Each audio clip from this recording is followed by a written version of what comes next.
Hello friends, പുതിയൊരു വീഡിയോയിലേക്ക് എല്ലാവർക്കും സ്വാഗതം.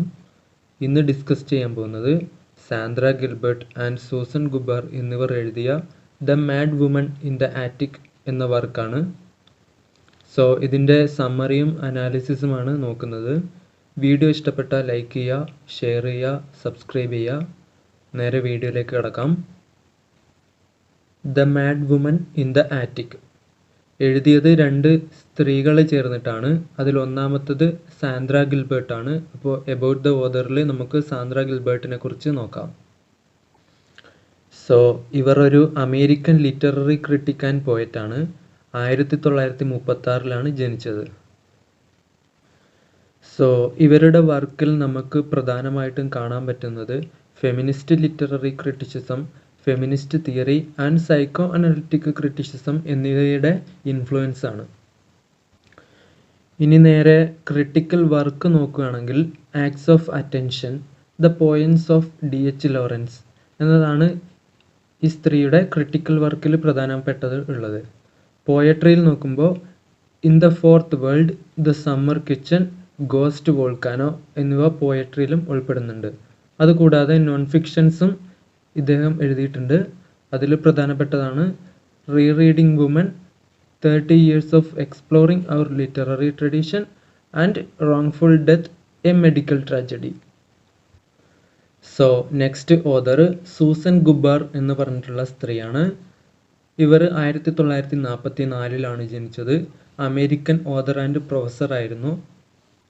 Raise changes, white skin, black face in American culture and critical condition, feminism at the turn of the century എന്നിവ ഈ സ്ത്രീയുടെ മെയിൻ വർക്കുകളിൽ ഉൾപ്പെടുന്നതാണ്. Next Sandra Gilbert and Susan Gubar ഇവരുടെ കൊളാബറേഷനെ കുറിച്ചിട്ട് ഒന്ന് നോക്കാം. ഫസ്റ്റ് പോയിന്റ് എന്ന് പറയുന്നത് ഇവർ രണ്ടുപേരും ഫെമിനിസ്റ്റ് റൈറ്റേഴ്സ് ആയിരുന്നു. 1970-കളിൽ ഇൻഡിയാന യൂണിവേഴ്സിറ്റിയിൽ വെച്ചിട്ടാണ് ഇവർ തമ്മിൽ പരിചയപ്പെട്ടു തുടങ്ങിയത്. Masterpiece theatre, an academic melodrama, a guide to the Norton anthology of literature by women, the tradition of in English, the mad woman in the attic തുടങ്ങിയവയൊക്കെ ഇവർ രണ്ടുപേരും ചേർന്ന് കൊളാബറേറ്റ് ചെയ്ത് എഴുതിയിട്ടുള്ള ഇമ്പോർട്ടൻ്റ് വർക്ക്സ് ആണ്. ഇവർ ഫെമിനിസ്റ്റ് റൈറ്റേഴ്സ് ആണെന്ന് പറഞ്ഞു. അടുത്തതായിട്ട് നമുക്ക് ഫെമിനിസ്റ്റ് ലിറ്റററി ക്രിറ്റിസിസം എന്താണെന്ന് നോക്കാം. 1960-കളിൽ ഫെമിനിസ്റ്റ് പ്രസ്ഥാനത്തിൻ്റെ ഭാഗമായി ഉണ്ടായ ഒരു ബൈ പ്രൊഡക്റ്റാണ് ഫെമിനിസ്റ്റ് ലിറ്റററി ക്രിറ്റിസിസം എന്ന് പറയുന്നു. ഈ പ്രസ്ഥാനം തുടങ്ങും മുന്നേ സ്ത്രീ പുരുഷ ജെൻഡർ തീരുമാനിച്ചിരുന്നത് അവിടുത്തെ കൾച്ചറായിരുന്നു. എന്ന് വെച്ചാൽ സ്ത്രീ എന്ത് ചെയ്യണം, പുരുഷൻ എന്ത് ചെയ്യണം എന്നുള്ള സ്ട്രിക്റ്റ് ആയിട്ടുള്ള കാര്യങ്ങൾ അവിടുത്തെ സൊസൈറ്റിയാണ് ഡിസൈഡ് ചെയ്തിരുന്നത്. സ്ത്രീകൾ എഴുതുന്ന ആ പാരമ്പര്യത്തിൻ്റെ ഡെവലപ്മെൻറ്റിനും ഇംപ്രൂവ്മെൻറ്റിനും വേണ്ടിയായിരുന്നു feminist literary criticism main importance കൊടുത്തത്. ഇവരുടെ പ്രധാന ലക്ഷ്യവും ഇത് തന്നെയായിരുന്നു. അതുപോലെ തന്നെ ഫെമിനിസ്റ്റ് മൂവ്മെൻറ്റ് നിരവധി ഘട്ടങ്ങളിലായിട്ടാണ് നടന്നത്. അതിലെ രണ്ടാമത്തെ ഘട്ടമാണ് ഇവിടെ പറയുന്നത്, സെക്കൻഡ് വേവ് ഫെമിനിസം. നമ്മുടെ ഗിൽബർട്ട് ആൻഡ് ഗുബാർ അവർ ചേർന്നെഴുതിയ work the mad woman in the attic second wave feminist മൂവ്മെൻറ്റിൽ ഉൾപ്പെടുന്നതാണെന്ന് പറയുന്നു.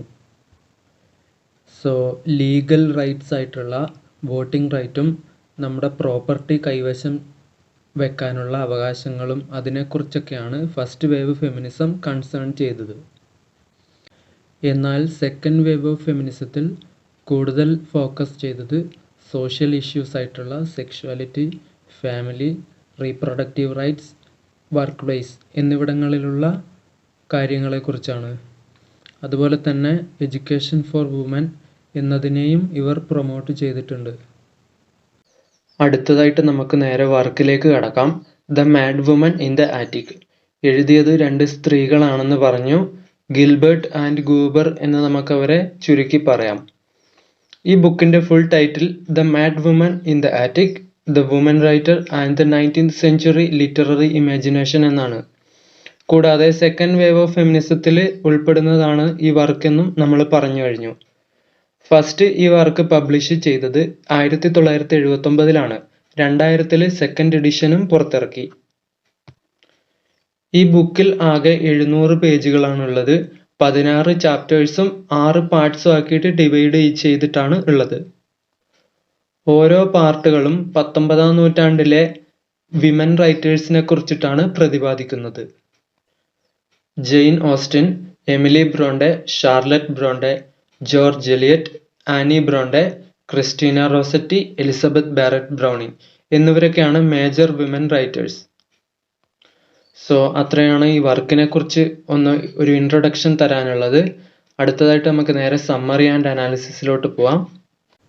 ഗിൽബർട്ട് ആൻഡ് ഗൂബാർ ഈ ടൈറ്റിൽ എടുത്തിരിക്കുന്നത് ഷാർലറ്റ് ബ്രോണ്ടയുടെ ജെയിൻ എയർ എന്ന വർക്കിലെ മിസ്റ്റർ റോച്ചസ്റ്റർ എന്ന കഥാപാത്രത്തിൻ്റെ ഭാര്യയായ ബെർത്തയിൽ നിന്നാണ്.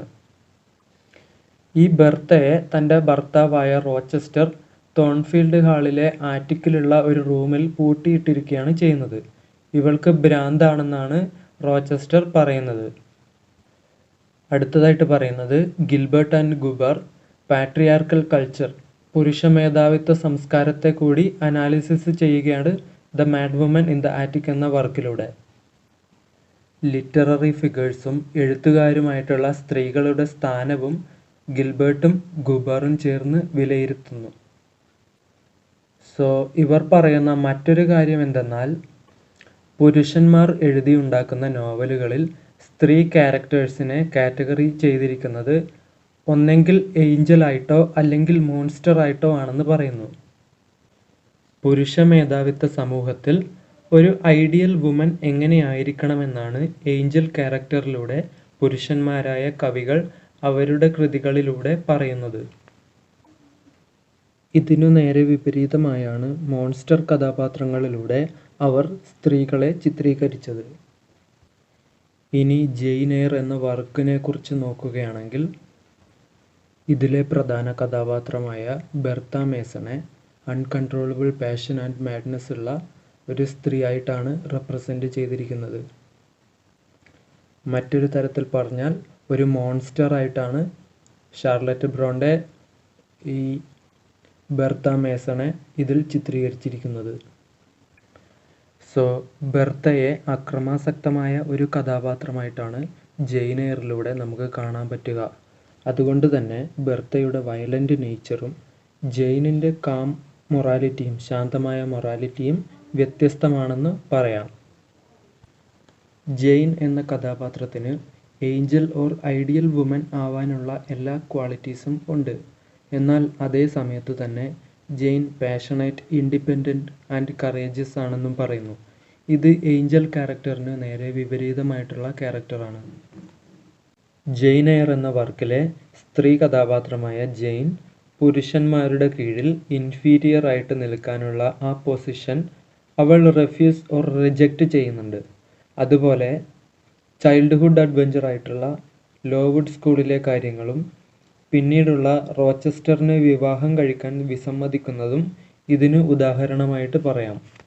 സോ നെക്സ്റ്റ് പോയിൻ്റായിട്ട് പുരുഷന്മാർ ക്രിയേറ്റ് ചെയ്യുന്ന സ്ത്രീ കഥാപാത്രങ്ങൾ 2 തരത്തിലുണ്ടെന്ന് നമ്മൾ പറഞ്ഞു, ഏഞ്ചൽ ആൻഡ് മോൺസ്റ്റർ.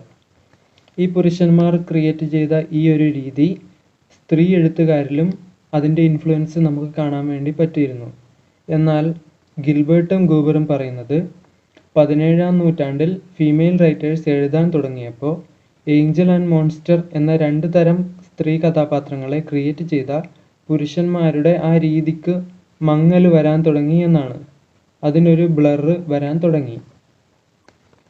അതുകൊണ്ട് തന്നെ അതിനുശേഷം സ്ത്രീ എഴുത്തുകാർ ക്രിയേറ്റ് ചെയ്യുന്ന കഥാപാത്രങ്ങൾ ഏഞ്ചലിൻ്റെയും മോൺസ്റ്ററിൻ്റെയും കോമ്പിനേഷനായിട്ട് മാറാൻ തുടങ്ങി എന്നും അവർ പറയുന്നു. അതിന് എക്സാമ്പിളായിട്ട് പറയുന്നത് ജെയിൻ എയർ ആണ്. ഇതിലെ കഥാപാത്രമായ ജെയിനിനെ 2 തരത്തിൽ വിലയിരുത്താം. ആദ്യമായിട്ട് പറയുന്നത് ജെയിനിൻ്റെ ഓപ്പോസിറ്റാണ് ബെർത്ത എന്ന് പറയുന്നു. ജെയിൻ എന്ന കഥാപാത്രം കാം ആൻഡ് കൺട്രോൾഡ് നേച്ചറാണ് കാണിക്കുന്നത്. എന്നാൽ ബെർത്ത റെബല്യസിനെ കാണിക്കുന്നതാണ്. സോ രണ്ടാമതായി പറയുന്നത് മറ്റൊരു രീതിയിൽ അനലൈസ് ചെയ്യുമ്പോൾ ജെയിനിൻ്റെ തന്നെ മറ്റൊരു ഇമേജാണ് ബെർത്ത എന്ന് കാണാം. സോ അതിന് തെളിവായിട്ട് ഇവർ 3 കാര്യങ്ങളാണ് പറയുന്നത്. ഒന്നാമതായിട്ട് ജെയിനും ബെർത്തയും സിമിലർ ആണെന്ന് പറയുന്നു. രണ്ടാമത് പറയുന്നത് ജെയിൻ എന്ന കഥാപാത്രം റെബല്യസ് ആയിട്ടുള്ളതാണെന്നാണ്. അതിൽ നമുക്ക് ലോവുഡ് സ്കൂളിലെ കാലഘട്ടം എക്സാമ്പിളായിട്ട് പറയാവുന്നതാണ്. സോ ലാസ്റ്റ് പോയിൻ്റായിട്ട് ബെർത്തയിലുള്ള ആങ്കർ, ദേഷ്യം നമുക്ക് ജെയിനിലും കാണാൻ പറ്റുന്നതാണ്. ഇത്രയുമാണ് അതിനുള്ള തെളിവുകളായിട്ട് ഗിൽബർട്ട് ആൻഡ് ഗൂവർ പറയുന്നത്. ശേഷം പറയുന്നത് 19th century women writers frustrated ആണെന്നാണ്. മെയിൽ ലിറ്റററി ട്രഡീഷനാണ് ആ കാലത്ത് കൂടുതലായിട്ട് ഉണ്ടായിരുന്നത്. അതുകൊണ്ട് തന്നെ തങ്ങളുടെ ക്രിയേറ്റീവ് ഔട്ട്പുട്ട് മോശമാകുമോ എന്ന ചിന്ത അവരെ കൂടുതൽ ഫ്രസ്ട്രേഷനിലേക്ക് കൊണ്ടുപോയി. ജെൻഡർ സ്പെസിഫിക് ആയിരുന്നു ആ കാലഘട്ടം. പിന്നീട് ഫെമിനിസ്റ്റ് പ്രസ്ഥാനങ്ങൾ വരാൻ തുടങ്ങിയതിന് ശേഷം ഫീമെയിൽ റൈറ്റേഴ്സിൻ്റെ വർക്കുകൾ ജനങ്ങൾ വായിക്കാൻ വേണ്ടി തുടങ്ങി. അങ്ങനെ അവരെ റെക്കഗ്നൈസ് ചെയ്യാനും തുടങ്ങി എന്നും ഗിൽബർട്ട് ആൻഡ് ഗൂവർ പറയുന്നു. വിമൻ റൈറ്റേഴ്സ് ക്രിയേറ്റ് ചെയ്ത ഏഞ്ചൽ ആൻഡ് മോൺസ്റ്റർ കഥാപാത്രങ്ങളെ ഷാർലറ്റ് ബ്രോണ്ടയുടെ ജെയിൻ എയറിലൂടെ മാത്രമല്ല ഗിൽബർട്ട് ആൻഡ് ഗൂവർ ഡിസ്കസ് ചെയ്യുന്നത്. നേരെ മറിച്ച് Jane Austen, Mary Shelley, Anne Bronte എന്നിവരുടെ വർക്കുകളിലൂടെയും പരിശോധിക്കുന്നുണ്ട്. നെക്സ്റ്റ് നമ്മുടെ ഗിൽബർട്ടും ഗൂവറും ആങ്സൈറ്റി ഓഫ് ഓതർഷിപ്പ് എന്ന് പറഞ്ഞിട്ടുള്ള തിയറിറ്റിക്കൽ മോഡൽ പറയുകയാണ്. 17ാം നൂറ്റാണ്ടിലെ വിമൻ റൈറ്റേഴ്സിനു ചൂസ് ചെയ്യാൻ ഒരു ലെജിറ്റിമേറ്റ് റോൾ മോഡൽ ഉണ്ടായിരുന്നില്ല. മെയിൽ ഓറിയൻറ്റഡ് ആയിരുന്നു ലിറ്റററി ഫീൽഡ്. അതിൻ്റെ ഇടയിലേക്കു തങ്ങളുടെ വർക്ക്സ് അക്സെപ്റ്റ് ചെയ്യുമോ എന്നുള്ള ഭയവും അവർക്കിടയിലുണ്ടായി. സോ ഇത് ആങ്സൈറ്റി സൃഷ്ടിക്കാൻ കാരണമായി. അതവരുടെ നല്ലൊരു വർക്ക് പ്രൊഡ്യൂസ് ചെയ്യാനുള്ള കോൺഫിഡൻസ് പോകാനും കാരണമായി എന്നാണ് ഇവർ പറയുന്നത്. ഈ തിയറിറ്റിക്കൽ മോഡൽ ഹരോൾഡ് ബ്ലൂമിൻ്റെ ആങ്സൈറ്റി ഓഫ് ഇൻഫ്ലുവൻസ് എന്ന തിയറിയുടെ ഒരു റീറൈറ്റിംഗ് ആണെന്നും ഇവർ പറയുകയാണ്. ഹരോൾഡ് ബ്ലൂം പറയുന്നത് ഒരു പുരുഷന് മാത്രമേ നല്ലൊരു പോയറ്റ് ആവാൻ പറ്റുള്ളൂ എന്നാണ്. കൂടാതെ അദ്ദേഹത്തിൻ്റെ സാഹിത്യ ചരിത്രം അധികവും പുരുഷ മേധാവിത്വം കാണിക്കുന്നതായിരുന്നു. പിന്നീട് ഇവർ പറയുന്നത് വിമൻ റൈറ്റേഴ്സ് യുദ്ധം ചെയ്തത് പുരുഷന്മാരുടെ ഈ ലോകത്തെക്കുറിച്ചുള്ള വായനയ്ക്ക് എതിരല്ലായിരുന്നു. നേരെ മറിച്ച് സ്ത്രീകളെ പുരുഷന്മാർ നോക്കിക്കാണുന്ന വായനയ്ക്ക് എതിരായിട്ടാണ്. ഒരു ഫീമെയിൽ റൈറ്റർ താൻ ഒരു റൈറ്റർ അല്ലെങ്കിൽ എഴുത്തുകാരിയാണെന്ന് ഡിഫൈൻ ചെയ്യുന്നതിന് മുമ്പ് അവർ ആദ്യം സാമൂഹ്യവൽക്കരണത്തിൻ്റെ നിബന്ധനകൾ റീഡിഫൈൻ ചെയ്യണമെന്ന് പറയപ്പെടുന്നു. ലിറ്റററി ഫീൽഡിലേക്ക് കടന്നു വരാനുള്ള സ്ത്രീകൾക്കെതിരെയുള്ള ഒരു വലിയ ഒബ്സ്റ്റക്കിൾ അല്ലെങ്കിൽ ഒരു തടസ്സമായിട്ട് ഇതിനെ കാണാൻ വേണ്ടി പറ്റും എന്ന് ഗിൽബർട്ട് ആൻഡ് ഗൂവർ പറയുന്നു. അവസാനമായിട്ട് George Eliot, Mary Elizabeth Coleridge എന്നിവരുടെ വർക്കുകളിൽ മാഡ് വുമൻ അല്ലെങ്കിൽ ഭ്രാന്തിയായ സ്ത്രീയുടെ രൂപം 2 ഇരട്ടിയായിട്ടാണ് അവർ പിക്ചറൈസ് ചെയ്യുന്നത് എന്ന് പറയുന്നു. ആ കാലഘട്ടത്തിൽ അവർ അനുഭവിച്ച കാര്യങ്ങൾ പറയാനായി അവർ മാഡ് വുമൻ എന്ന ക്യാരക്ടറിനെ തങ്ങളുടെ നേർഛായ പതിഞ്ഞ ഒരു കണ്ണാടിയായിട്ടാണ് ക്രിയേറ്റ് ചെയ്തത് എന്ന് നമ്മുടെ ഗിൽബർട്ടും ഗൂവറും പറഞ്ഞ് അവസാനിപ്പിക്കുകയാണ്. സോ ഇതിനൊരു കൺക്ലൂഷനായിട്ട് പറയുകയാണെങ്കിൽ mad woman in the attic എന്ന വർക്ക് അമേരിക്കൻ ഫെമിനിസത്തിൻ്റെ ഒരു ലാൻഡ് മാർക്കായിട്ടാണ് കണക്കാക്കുന്നത്.